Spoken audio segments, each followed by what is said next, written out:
2 men involved in smuggling Albanian migrants into the UK in a car boot have been sentenced to a total of 11 years in prison. It follows a 2-year investigation by the Home Office's Criminal and Financial Investigation Unit. Flavian Shuka, aged 27, an Albanian national living in London, and Stephen Auger, aged 45, a British national, from Basildon in Essex, were both sentenced at Canterbury Crown Court for facilitating illegal entry into the UK. Auger was jailed for 3 years and 6 months, while Shuka was sentenced to 7 years and 6 months for immigration and drug offences. In September 2019, Stephen Auger, who was driving a hired car from France to the UK, was stopped at the Channel Tunnel in Coquelles, France. During the search by Border Force officers, 2 Albanian male migrants were found in the boot of his hire car. Both men were refused entry to the UK and Auger was arrested.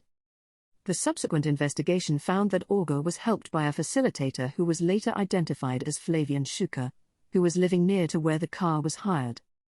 Immigration officers carried out a search warrant at Shuka's address, where they found a large quantity of Class A drugs, including cocaine, estimated to have a street value of around £88,000. More than £20,000 in cash was also found in the property.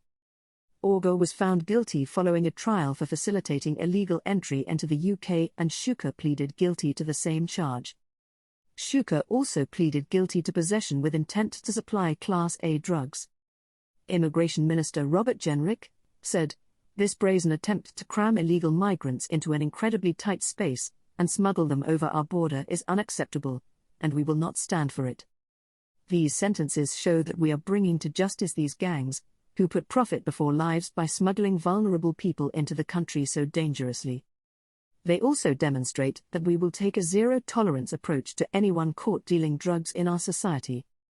Ben Thomas, Deputy Director for Immigration Enforcement's Criminal and Financial Investigations, said, "I hope today's sentences send a message that we are committed to tackling this issue, and those who put profit above people's lives will not go unpunished.